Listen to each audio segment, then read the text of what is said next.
Welcome back to First Year in Medical Device Sales. I am your host, Jacob McLaughlin.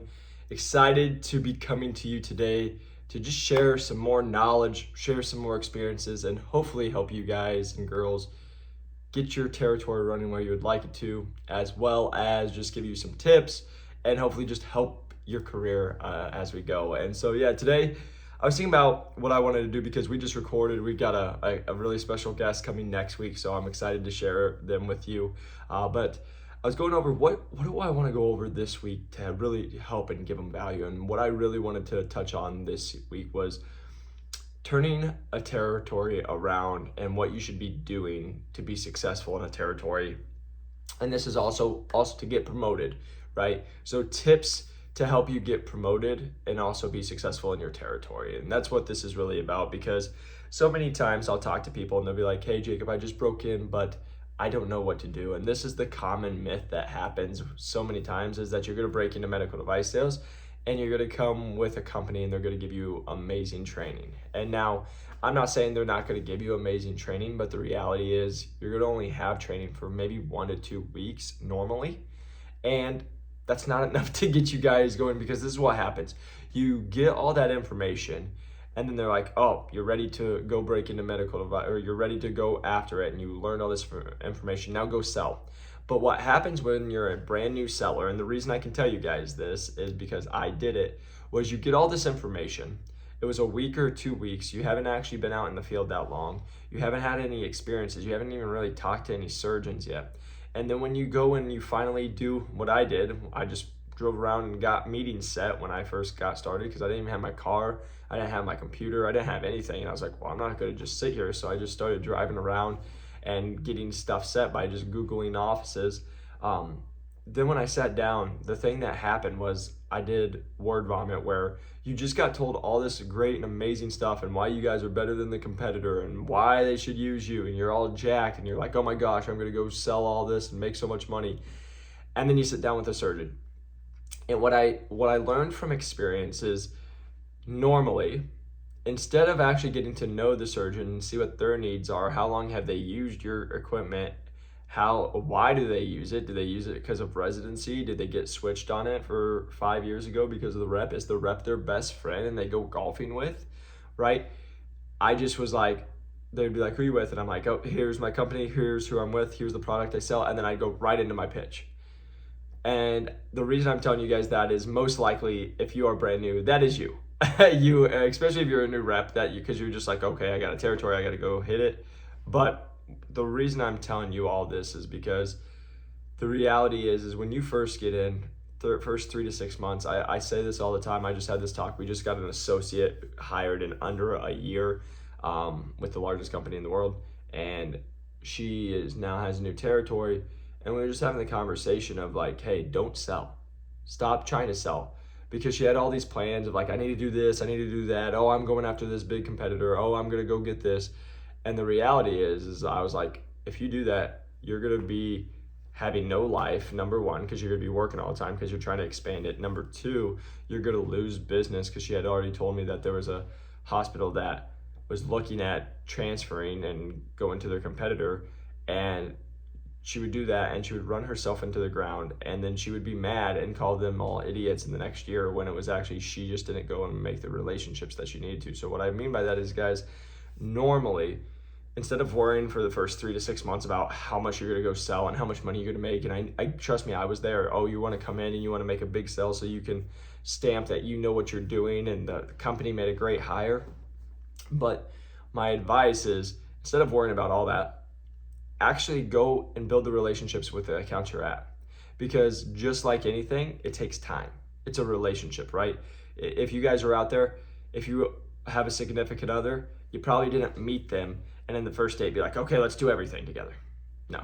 If you did, hope it worked out. But like, that's the reason I'm saying all that is because it takes time. You got to build a relationship. You got to build that trust, right? And especially for me, I came into a territory where the last rep and the previous rep was not great. When I say not great, like didn't show up at all. Just like was there for 9 months to get paid and then really didn't do anything. Hence, that didn't leave a good taste in the mouth of my accounts that I was with. And so when I came in, I was actually on an uphill battle because, oh, I'm the guy taking over for this company, and now they all suck because they never show up for our cases. We get all frustrated, right? And so the reason I'm just saying that, for 6 to 12 months, I just had to sit there and build that relationship. When I said I was going to drop stuff off, I did it. When I said I was going to show up for a case, I did it. When I said I could help and I would send an email, I did it, right? I will just make your guys' life easy. If you want to be very successful in medical device sales, you just do what you say you're going to do. If you say you're going to send an email, you send it. If you say you're going to show up at a case, you show up. If you say you're going to help out with something, you do it, right? Because I know so many reps that's what I'll be there, and they don't show up for the case. They don't email about not showing up for the case. And then that is how you lose trust. And again, most of these reps who will do that, they'll do it to their like smaller accounts or mid-sized accounts, because again, who are they focused on? Their largest account. But you usually have 1 or 2 big accounts, and then you have a bunch of medium accounts that make up the majority of your volume. Usually, right? Maybe you have 3 giant accounts, that'd be great. But the reason I'm just saying that, you guys, is instead of trying to go to sell right away, how about for the first 3 to 6 months of you being in your position, you just go build relationships with the people that you're with. How about you know the scrub tech of one of your accounts? How about you have a conversation, get to know them, because guess who could probably help you or tell you when their competitors are going, right? How about you actually get to know the nurses and the SPD team who's going to be running your trays, and you get to go and get started, right? When I took over, I think I had like 22 accounts right away. Look at that, 22 accounts to actually just go and build relationships with. I didn't have time to go sell right away. And that was my mistake. I was trying to do that. And then it hit me. And I remember listening to a podcast, and it was talking just about sales. And it was talking about how much easier a warm lead is to sell than to a cold lead. So for example, when you guys are going and these accounts are already established, guess what? They're already a warm lead. They already have paid money to use you. And they are paying money to use you. So why not go make that relationship amazing? Because guess what they're probably going to do? They're already cutting POs and checks to you, so you know that they like you, or they'll at least use it, and they'll at least spend money. So how about you just go build that relationship and grow, compared to, oh, I'm going to go get this surgeon, where you're going to have to go and stop at the office and prospect. You're going to have to go try to talk to the surgeon. Then you're going to have to go do a lunch. And then you're going to have to talk to the lunch. And then that person, even if they decide to go with you, is going to be a little hesitant. And then you have to go make sure they have a great first experience. Then you have to make sure they have a good second and third and fourth experience. You got to show up for all of them. And then they still have to decide if they want to use you or not. And so what I'm just saying is, you can already see, if you don't have access to the places they're at, you don't have access to where they're going, you have to do it. It's an uphill battle because they don't believe you, because they've been using their stuff for the last 5 years. Compared to if you just go into the accounts that you're already working with, you make good relationships with your surgeons that you're already established. If normally you're going to come in, unless you're like myself, who's currently at a med tech startup where we had $0 business when I first started, right? And then when I say $0 business, I mean in my territory. We at least they were doing very well over in the UK. It was just brand new people here in America. So the reason I'm just saying that is, instead of just going in like, hey, I'm going to go sell all the way, how about you go build relationships with your accounts and your surgeons you already have? And I promise you, if you do that for the first 3 to 6 months, you'll like how your year is going to turn out, because things will start going way better. That's number 1 with that. Number 2, piggybacking off where we were going with that is, again, most of you guys, when you sit down with the surgeon, the first thing you're going to do is like, my company and my product does A, B, D, C, D, E, F, G, right? And this is where I was really guilty about it. But instead of going right into the benefits and features, you need to know who you're talking to and why you're talking to them. For example, I can't tell you how many times a doctor came in, he's like, I got 3 minutes, what do you got? Right? They're in and out, they get lunches and this all the time. They don't want to waste their time. So you can go into a quick little, hey, doc, this is what we do. This is what procedures we're a part of. But then you need to start asking and get to know the person. So how many surgeries does that surgeon do? Are they high volume or are they not, right? Because when I first started, I didn't even figure out how to use our CRM, because again, I didn't have the training. I didn't know how to use the CRM for the first like 4 months. So it's like, I didn't know if they were high volume or not. And what you guys will learn, welcome to sales, is most stats in the CRM are trash. My favorite one was, there was one person who was like, they put that in the CRM, this person was worth $400,000. So I got a meeting set with them, and then I got a yes for a trial, and I was like, oh my gosh, we are rich. I remember though at the end of that, getting the trial set, I remember talking to my surgeon, and I said, hey, do you know what's kind of your volume that you do? You know, are you doing one a week? What's it look like? She literally went to her front desk, printed out, and actually gave me the volume sheet of how many she did and how much money she produced. It was crazy. And let's just say when it was like 400K, it was like just over 10% of that, 15% of that. Like it wasn't even close to what they said in the CRM. So that's number one, is the CRMs, they're great, but like usually not the best for getting exact details. But number two with that is when you're having those conversations, you just need to know right away, is this person worth like really chasing or not? You know, what's the volume of it? Because I made this mistake, and this was a big mistake in my early career, is I just wanted to get people on because I was brand new. I had the lowest performing territory in the nation. I'm like, oh my gosh, I need them. But then I realized, you know, I'm going and spending all my time after these people who might increase it by $10,000 a month or something like that, right?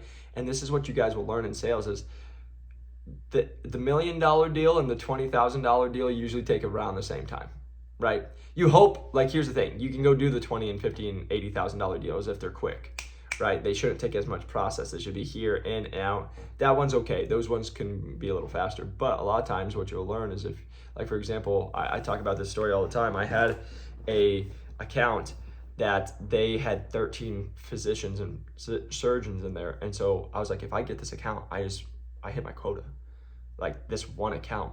And so they were asking me to do a trial with them.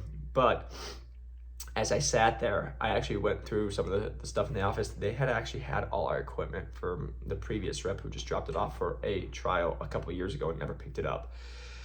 And so then I was learning that then every time I was in there, all they would do is talk trash about like our product. Then they would want more free stuff. And then it took me talking to my mentor to realize they were never going to buy. They were never going to purchase. I would go there and they would just talk trash and they'd all this. And I dealt with a bunch of douches. Like, that's the easiest way to say it. These physicians were absolute douches.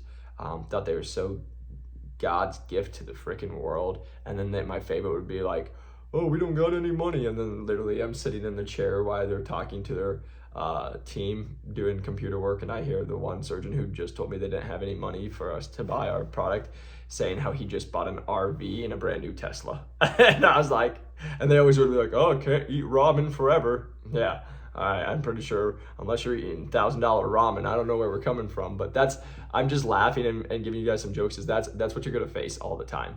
And so the reason I'm just saying that is you need to find where's worth spending your time, because the moment you do that, that's when you're gonna change your actual territory, you guys. And that's what changed mine, was like, yeah, this could, but will it? And if it did turn into a deal, and it did turn in, would it affect my territory? That's number one. Number two with that is, do you even want to work with them? Like, this is something that's real. Like, me being a personal trainer, I learned this real fast. I had people offer me to like do some like crazy training experiences, which would have been cool, flying stuff, like doing that thing. But like, do you want to be around them? Do you even want to work with them? I have people who were like, oh, I'll pay you $100 a half hour. And I'm like, no, you're miserable to be around. I don't agree with half the things you do. And again, this is where it's like, it's not about the money for me. I'm doing this because I love it. Now in sales, you have to do it for the money. But for example, there were surgeons I refused to work with anymore. They were just douchebags. They were just always rude. They were the worst. They treated the staff like crap. I tried to help. They would always have bad experiences because they wouldn't listen. Then they would yell at me. And then it was just like this bad juju. And it was like, and again, they weren't high performers. It's not like they were absolutely crushing. So when that happened, I was like, I'm gonna go find people who are doing way higher volume that I actually enjoy. And what happened was I found those surgeons. One of my surgeons that I'm big fans with, and when I say fan, we're friends with, one of my docs, he's awesome. He's a younger dude, really smart. We'd go out to dinner, like got to just know each other, like awesome person. He was always great. He did way more volume than my other person who sucked. And it was like, now I'm with somebody who's awesome, actually knows how to use our stuff, because he actually had used it before. And he was a joy to be around. And he actually liked me, right? Like it was a win-win-win, right? I was thinking about The Office when it's Angela and Angela and Oscar, and they're like, win, win, lose, win, win. And Michael comes, win, win, win. That's every situation I'm ever trying to be in. Win, win, win. You win, they win, we all win. And so that's what I would just say is really find where you need to be spending your time. Number two, when you are going and meeting with those doctors, I'm finally going to wrap it up because you guys are like, you've talked about it 4 times, but you haven't got to the point. So let's get to the point. Is when you're talking to your surgeons and you are doing that prospecting, you need to learn, hey, why are they using what they use, right? Because this is going to be a big difference. A lot of times I used to hear, I've just used it since residency. Oh, so you're not married to it. Oh no, it's just what I've used for 15 years. I didn't know anything different. Great. Now you know you have an opportunity, right? Compared to, oh, I used to use this and then I made the switch to here. And you can be like, oh, what made you make the switch? Then they tell you, and then you find out, oh, they're best friends with the rep. And so, for example, I had this happen where a surgeon had this stuff. He was one of the KOLs I needed at a big champion at one of the hospitals that they said he was like, there was 3 people that had to sign off and he was the 3rd. I got the other 2, and then I got to him and he was like, I don't care if you're the best product in the world. I've used my rep for 7 years. We go golfing on a monthly basis. I'll never use you. So again, that is part of this, and it's like that's where you got to figure out what is their commitment to the product. Are they best friends with that competitive sales rep? How long have they been using it? Why do they use it? Do they come up with any frustrations, or do they have any problems with what they're currently using? And what's the main thing they're looking for? So for example, the reason I'll say that is with my product, we won clinical all the time. Like we were just a clinical superior product with what it could offer. And we had the data to like show all that. And again, that's always going to be what I believe because I believed it because I sold it, right? I'm not going to sell anything I don't believe. But the reason I'm saying all that is because we believed it was clinically better. I would go in and start talking about clinic. And I'm from Arizona, where Arizona, if you guys don't know, is a lot of private. So instead of being like, oh, I don't care, what's the price? Because what happened was a lot of times they would pay out of pocket to get it, and then it came into their bottom line. And so many times I walk in, and I'm starting to talk clinical, and I heard this a million times. I don't care if it's the best clinically ever product ever there. Like, how much money is it? Because if it's more, I'm not using it, right? That's something to always, okay, is it price? Is that a big thing? I heard this all the time. We're doing a simple procedure. It should take me 10 minutes. The staff needs to know how to set it up, and I don't want to have to turn a 10-minute procedure into a 35-minute procedure or an hour, right? Because it happens if they don't know what they're doing. So, okay, ease of setup with staff. That's a big one. Okay, those were like the main 2 that I would see is like, hey, is it okay? They're gonna touch on what's it clinically approved for, or is it better than what I'm using? Can it speed up, or how does it make my life easier? Do I make more money off it, or is it less, right? Because it is a business for them as well. But again, it's going to be a little different. Like, for example, when I talk to my people that were in Colorado, most of them are contracted through the hospitals. And so they don't worry about it. The hospitals worry about it. And then when they made a conversion, it would all be all at once. Like every product was all at once, compared to here in Arizona where I was, it was all split shares. So that means me and my competitor were on this shelf right next to each other. And then we just had a fight to see which surgeons would have used us, right? So that's a little different than most accounts that I talked to that weren't in my area. And so you just need to find out, are they using it because of clinical? Are they using it because of time, right? What can it save them? What's the spend on it, price of it? And then a lot of times it was just, what are the other factors that come into it? And then when I would say, hey, are you having any troubles with this? 95% of the time, they're not going to say yes, because it's an ego thing. No, I'm the best surgeon out there. Why would you even ask that? But what then I would say is, oh no, I totally understand. But from my experience, why we've had surgeons just like yourself, and I might name drop a surgeon or two, be like, why they made the switch was because they would suffer with A, B, and C. And you just go into things like things that they could face. Like for us, we were in hysteroscopy, so you could be like, oh, we suffered with red out. They couldn't have visualization. And then I would just kind of wait and watch their face, and they'd be like, oh, and I would be like, oh, has that ever happened to you? And oh, now that you say that, yeah, it has. Great. So now I can go into that conversation. But if they're like, no, I'm the best. No, I've never had any problems. No, it's okay, great. They're not really showing you that they're open to being available to think about your product, right? And so you just have to go and test the waters. And then again, the last thing I'm going to tell you guys, because this should hopefully just help turn your territory around, is when you guys go for that close, so many people are just like when you guys are trying to break in, they're like, oh, it's going so well, so I just don't want to make it.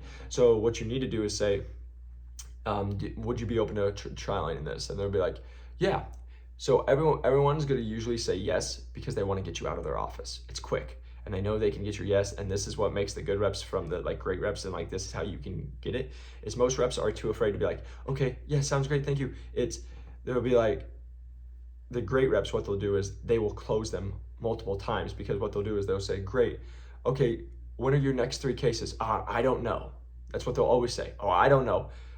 And then we'll be like, okay, who's your surgery scheduler? And then they'll tell you, oh, it's Sarah. Great. Can we go talk with Sarah and get your next 3 surgeries scheduled?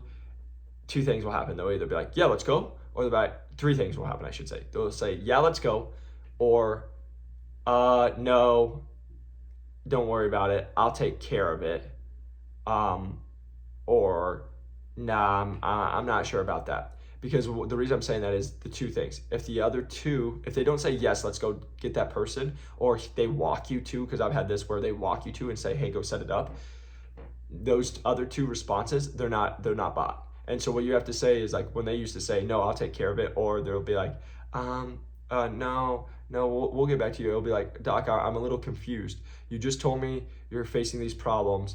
We just told you we solve them. You said you were opening into trial, and now I'm trying to set it with you, and now you're not giving me any information. So how can we set this surgery if you won't give me that? And you just need to find out, no different than when you're trying to break in, that objection handling. What is the reason that they're not going with you? Because I can promise you guys, if you just leave it up to a surgeon, it will never get done. And that's how they do it to try to get you pushed out, is they're going to just tell you, yep, yeah, sounds great. Yeah, we'll go with you. We'll do it. You need to be like, hey, doc, so is it fair to say we'll have you trial your next 3 cases? You can trial our stuff so you can at least get a feel, because again, you didn't ride a bike once and call it good. You had to try it a couple times to get the best feel, and I'll be there for every single one. Yeah, that sounds great. Okay, can we go, who's your surgery scheduler? Oh, it's Sarah. Great, can we go talk with Sarah? Can we go get that booked? And at that point, they should be like, yeah, no problem. They're like, nah, I don't know. Okay, doc, no worries. I'm a little confused because you just told me you're all in. You want to try it? I told you I'd be there to support. You said you're struggling with this. Here I am. But now you're saying you don't want to schedule it. I feel like there's a little hesitation. Maybe there's something I haven't explained better enough or great enough. Can you just tell me what that might be so I can help answer those questions, since I'm here right now? And I want to make sure you feel confident, because again, I don't want you to use something that you're not confident with, or you don't think that would actually even help you or your patients. And then usually then you're going to get the real answer. It's either, no, I just don't think it's going to work. I'm happy with what I'm using now. Okay. Or they're going to tell you their objection, and then you got to go and handle it. So hopefully this was a quick one. There's going to be so many more episodes like this. Hopefully you guys took this and got a lot of value. This was a lot of just, hey, as you're turning a territory around, just so you guys know, we will go in the future. I know a lot of the people that are going to be listening to this are first year reps or associates, and just so you guys know, we will help you. I'm already looking at getting one where it's going to help you. How do you get promoted faster?